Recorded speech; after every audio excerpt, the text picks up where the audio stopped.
Hello, I'm Wendy Nguyen. You are watching Hanoi Radio and Television News, broadcasting daily from Hanoi, Vietnam. Let's start with top stories today. Strengthening great national unity to well perform political tasks.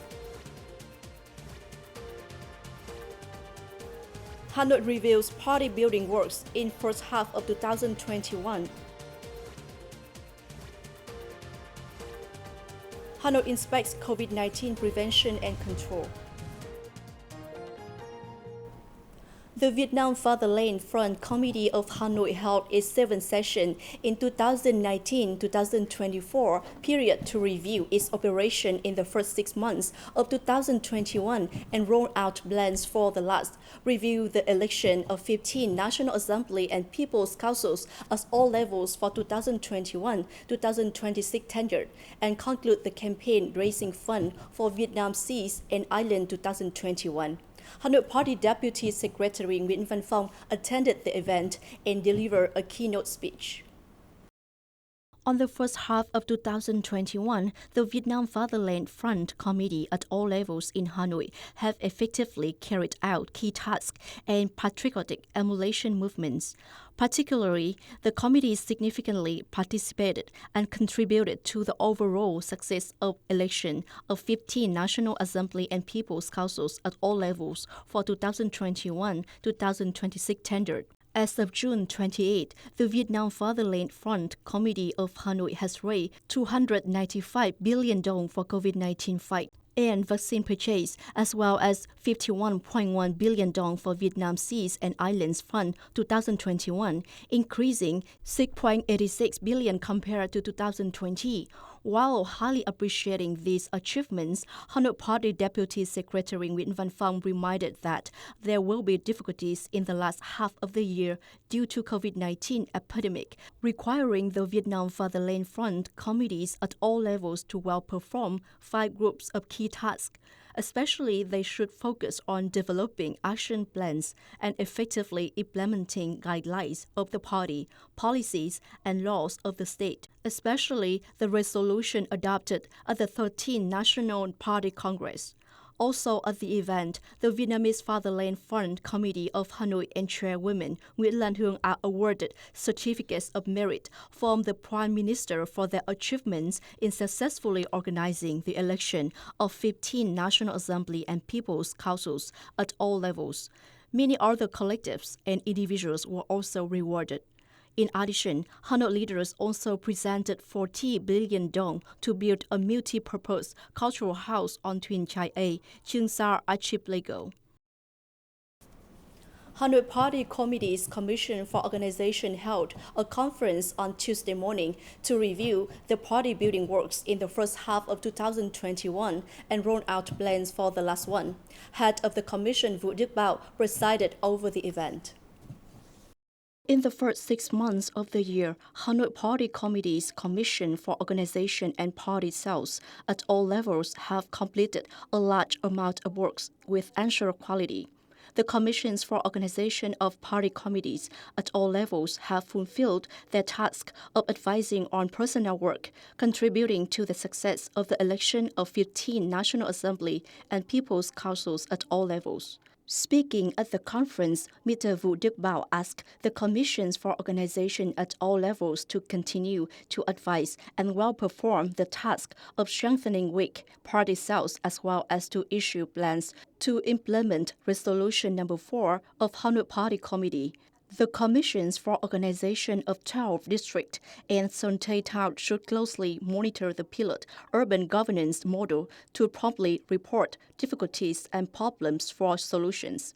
Mr. Vũ Đức Bảo will also advise the inspection and assessment of deploying the criteria framework on monthly evaluation for officials, civil servants, public employees, and contract workers in the city's political system, so as to replicate the good model, proposed amendments and supplements, along with launching a management software to control the entire city's evaluation. On July 6, more than 1 million high school students nationwide started the procedures for their graduation exams, corrected errors, and listened to the exam regulations and schedule. After preparing facilities and developing plans to ensure safety and epidemic prevention for students now on exam venues have completed their preparation and are ready for a safe and serious event.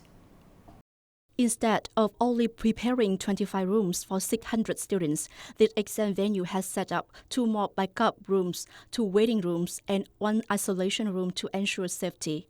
In each room, doors are opened to ensure ventilation. Drinking water and hand sanitizer are also available. Thousands of medical masks have been prepared by the exam boards to provide the proctors and candidates when needed. Currently, all districts in Hanoi have completed rehearsals at exam sites. Organizers will set up traffic barrier right from the school gate, measure students' body temperatures, disinfect students' hands before entering the exam room, and ensure the distance between candidates. Communication on disease prevention and psychological preparation for candidates are also carried out. This is the second time the graduation exam has taken place amid epidemic, so organizers have more experience than previous year. In particular, thanks to training and rehearsals, the examination boards and staff are more proactive in emergency situations or when students have abnormal health situations. Safety and disease prevention in high school graduation exams are considered top priorities for localities.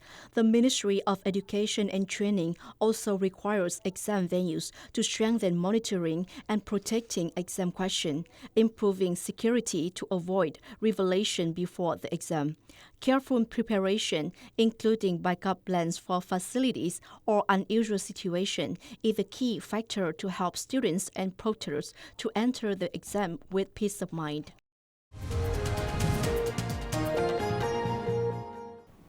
On the evening of July 5th, Hanoi Inspection Team on COVID-19 Prevention and Control, led by People's Committee Vice Chairman and Deputy Head of the City Steering Committee for COVID-19 Fight, Chu Sun-Dung, held an unscheduled inspection over compliance with regulation on closing after 9 p.m.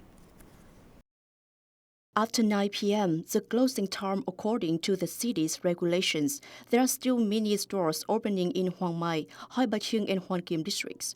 Notably, on Dong Duy Tân Food Street, Hang Bom Ward, Hoan Kiem district, food services are still bustling with a large number of people buying, selling, and eating on the spot.